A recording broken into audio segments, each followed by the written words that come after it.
Colin Stuckert here. Welcome to another video about how to not be stupid. How to not be a stupid head.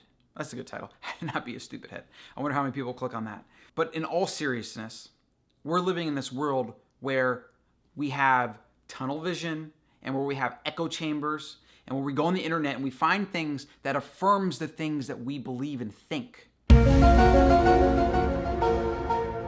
You know, they say every year the amount of information doubles that's available. How much of that is information that is the same or just reaffirming of old dogmatic needing to be changed beliefs?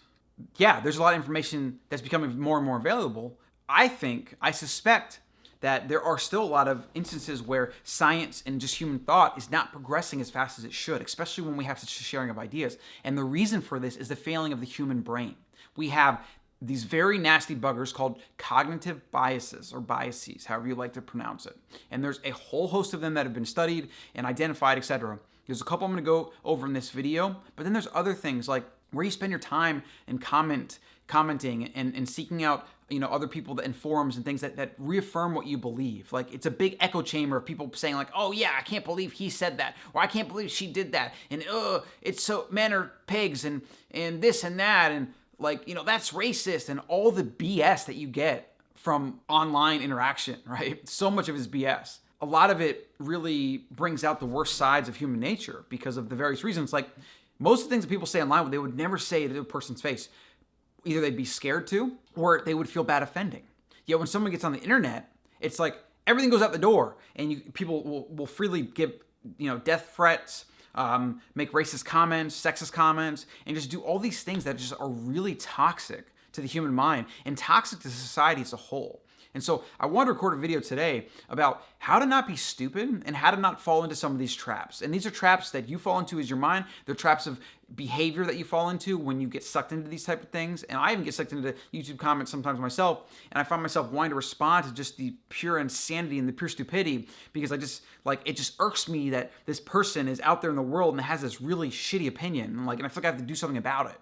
And I know that's really a joke to say that or even think that, but we got to be careful. This stuff can really suck us in. Again, these are failings of the human mind. And so we're going to cover some ways to prevent your mind from tricking you and prevent you from slipping into the cognitive biases and dogma that comes so readily available and so easy to our species, which is, again, based on our evolutionary past. I won't go into a lot of the reasons why, maybe a little bit, but I'm going to go into mostly the reasons how to not be stupid. How to not be a stupid head. Stay tuned. All right, the first thing in your pursuit of not being stupid, and this is a big thing. This is something that I cannot even cover in this video, and this is something that could take you months to develop, years for some people, but you need to seek self-awareness, and you need to question yourself. The more you can question yourself, the more you can ask yourself, why do I believe that? Why do I think that? Do I really, really, truly believe that? Do I really have evidence to support why I believe this thing?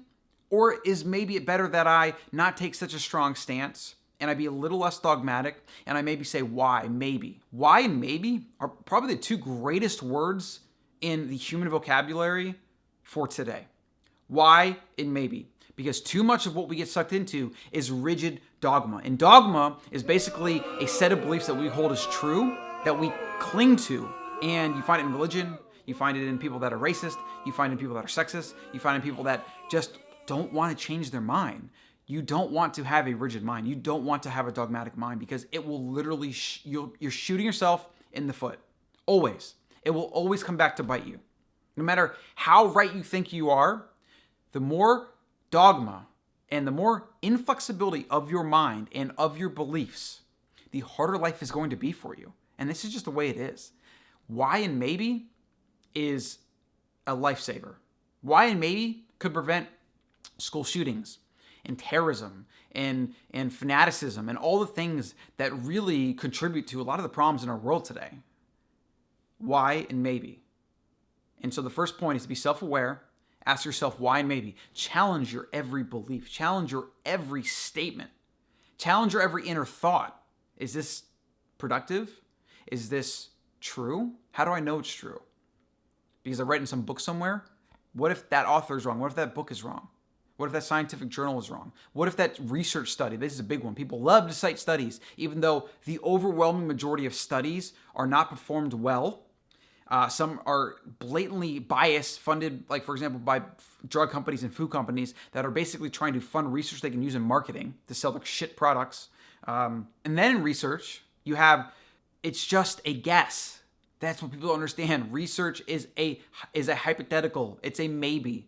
It's a guess. Yet people take a study and say, this points to this, therefore this equals this. And that is completely wrong. That's not what research is at all. Like only certain things in maybe nature and mathematics or physics can we even prove are actually true. Everything else is up for debate and everything else may change at some point.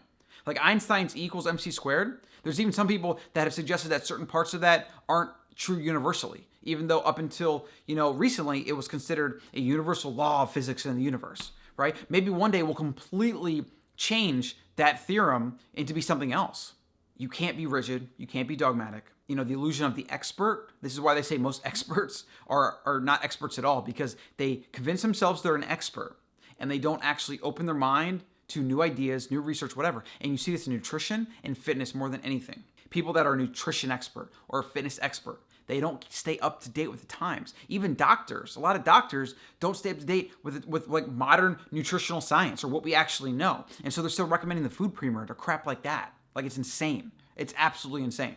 I know a lot of different ways we can go with this video, but I would say number one is challenge yourself always. Don't be dogmatic, while also being as self-aware as possible. Meaning ask yourself, why am I acting this way? Why am I feeling this way? Especially when you're acting out at someone or being negative or bitching or complaining, like ask yourself why. Is it like some deep-seated childhood thing you never really figured out? Like, are you insecure? Or what most people are is they are afraid.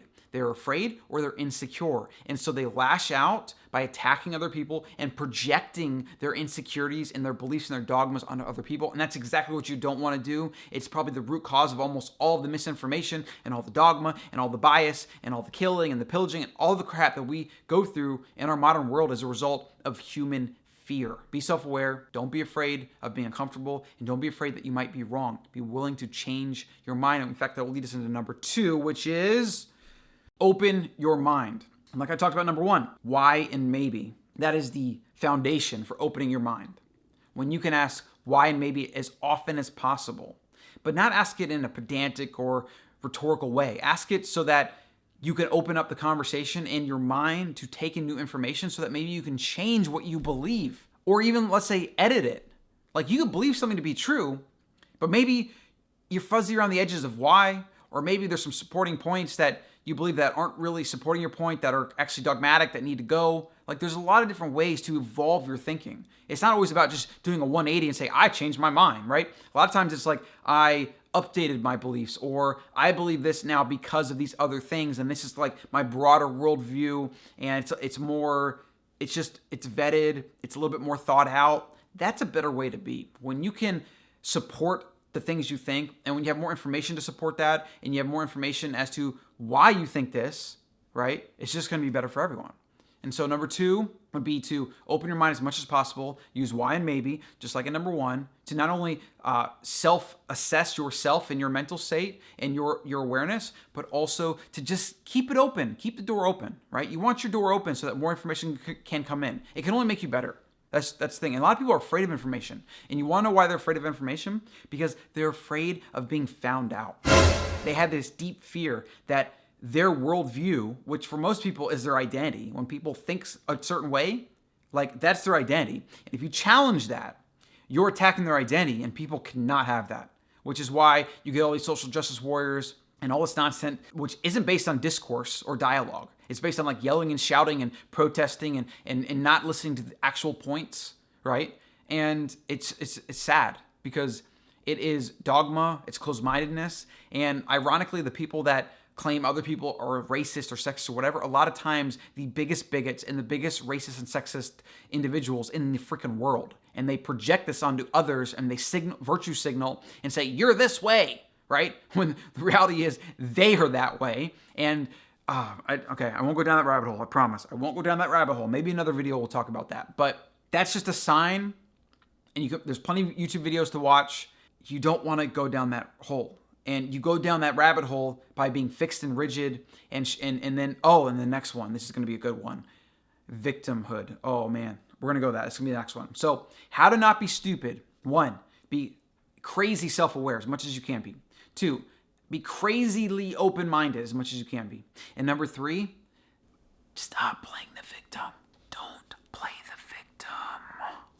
To keep this video a little bit shorter than I really could go on for. Okay, to keep this video as short as I would like, we're gonna go into number 3, and that's gonna be it. So how to not be stupid. Number 3 is stop playing the victim. No one owes you anything. You are not a victim, or we are all victims in some capacity. So stop talking about it. Here's the fundamental thing. You can be a victim, and there are like legitimate victims, like rape victims and assault victims. Like there's some crazy crap that happens. But the mindset I'm talking about is wallowing in that victim mindset and making it part of your identity. And even if you are, let's say, a rape victim, you don't want to live your life telling yourself you're a rape victim. Do you see the difference there?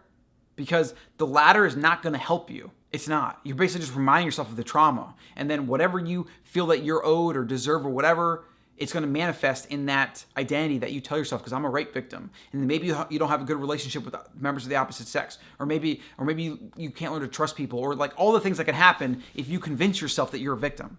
And so I won't go into that too much, but in general, people that they blame the rich, they blame people that have what they don't have, blame people and they call it privilege. They blame people of the opposite sex. They blame people of a different race, socioeconomic background, etc. This is all victimhood. And what this basic assertion is saying is, you've had it easy, which is why you have what you have. And then fundamentally, it's why I don't have what I want, because I've been oppressed or held back. Because you have what you have, it somehow oppressed me. And there could be nothing further from the truth. You are not a victim. Someone's success is not taking away from your success. That is just a scarcity mindset. And there's enough abundance in the world for everybody to be successful. We have enough resources in the world for everyone to live in abundance. But when you consider yourself a victim at the hands of someone else, keep staying the victim. That's the thing. It's like, if you want to actually live a better life, you got to stop blaming people. Your life is your responsibility. There's a concept known as extreme ownership, which is a book by Jocko Willink, or whatever his name is, that's really good. I highly recommend you read it. And it's this idea that no matter what happens, even if someone made a fault, you always go back to you and say, what could I have done differently? What is my fault in this matter? What can I own up? And you try to fundamentally take ownership of the entire thing. It's just a way to live with more empowerment. You get to choose your destiny. When you're a victim, someone else is choosing, right? Because again, it's them doing this to you. You're being acted upon. You have no choice in the matter, which is like a lot of this Me Too stuff, is that people are coming out and making all these accusations, which that's a deep, dark rabbit hole I don't want to go down. But I see a lot of this victimhood-minded nonsense where it's about blaming other people as if like, because you felt uncomfortable, it's their fault, even though you didn't verbalize the fact that you felt uncomfortable. I can't take it, right? So anyways, you take ownership of everything you have or don't have in your life. That is the opposite of being in victimhood. Victimhood is saying, this person has money because they were born into it or because they got lucky. And that makes it easy for you to excuse why you don't have that same level of success in your life, even though you probably want that level of success. You don't have it because somebody got lucky, not because they worked for it, because they got lucky. And so it makes it easy so you don't actually have to work for it or do anything, because the world's an unfair place and woe is me. And this is a perfect example of how victimhood holds you back. It doesn't do anything. And this is the thing. Some people get addicted to this type of thinking. They like feeling that other people are going to give them sympathy. They wallow in this idea that it's poor me and I'm the David and everyone's the Goliath out, just suppressing me. And they live in that their whole lives. They get addicted to it. And you see these with negative Nancys and people that are pessimistic, scarcity-minded. They love to complain. They love to blame. What's universal? They never change their life. That's how they are forever until they stop. Don't be the victim. It makes you stupid. It makes you dogmatic. And it holds you back in every possible way in your life. And this is not anything I thought of or anything. Like, there's books on this. You can observe people, take the negative people in your life and see what they've done with themselves, right? Take the successful people in life that are happy, that have good relationships, that are doing things, making an impact. And you'll see, they don't wallow in victimhood. They don't wallow in negativity. You got to do something about it. Try the 30-day no complaining challenge. Put a rubber band on your wrist. Every time you complain, slap it. right? Or track it in some way. 30 days, no complaining, nothing. Traffic, you stub your toe, don't even curse, nothing. No complaining. This type of thing can literally change your life. And for some people, they don't even realize how much they are complaining and how much they are playing a victim. Victimhood will never, ever move you up in life. Whether you think it's moral or not moral, that has nothing to do with it. Mother Nature is not a moral idea. There is haves and have-nots. There are successful people and unsuccessful people. So if you want more from your life, you have to take extreme ownership for everything. And if you want to not be stupid in the world and be stupid in your life, which I highly recommend you should want to do and not do, then you have to take ownership. You have to do things that are uncomfortable. You have to open your mind, and you have to stop blaming other people or institutions or the world or your upbringing or your parents or what the fuck ever. Stop blaming and get to it and manifest your future by changing what you do today. My name is Colin Sucker, and I approve this message. Thank you for watching. Today's video is sponsored by Wild Foods. Get all your ingredients at wildfoods.co. Use code WILDC over 12% off. And then we'll grab a Wild MCT oil. This video is sponsored by Wild MCT oil. This is a clear, colorless, flavorless, pure oil that has a medium smoke point that you can cook with it. You can put in your coffee. You can even put in your hair. If you have dry scalp, you can put it on your skin. It's made from 100% organic coconuts. And what's really cool about these is they're medium chain triglycerides. This is what MCT stands for, okay? MCT. And these fats go into your body, and because they get processed so quickly, they help fuel your brain, and they help get processed in the liver versus being converted to fat or being converted to calories that could then maybe be converted to fat, right? So it's kind of a pure energy burning fuel that doesn't kind of add to your total calorie intake. Now, there's a lot of mechanisms here, so don't quote me too specifically on this. It's a very broad generalization about how MCT works. I take this every morning in my morning butter brew drink your fat coffee, because I do the intermittent fasting plus my morning drink your fat coffee, and you can get the free ebook at drinkyourfat.com to find out what that's all about. What I do is I basically fast and I have some coffee with some butter and some MCT. This fuels my brain. It gives me the benefits of intermittent fasting, and then I go the whole day 4 to 8 hours typically without eating my first meal. In fact, today I haven't eaten it at all, and it is now 7 p.m. and I'm going to have my first meal in about an hour. And I had the morning coffee with some butter in this, or you can even do like a bone broth and blend this up. So good.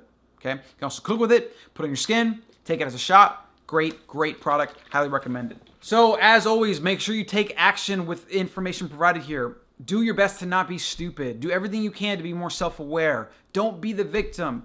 Extremely own your life. Extremely own your life.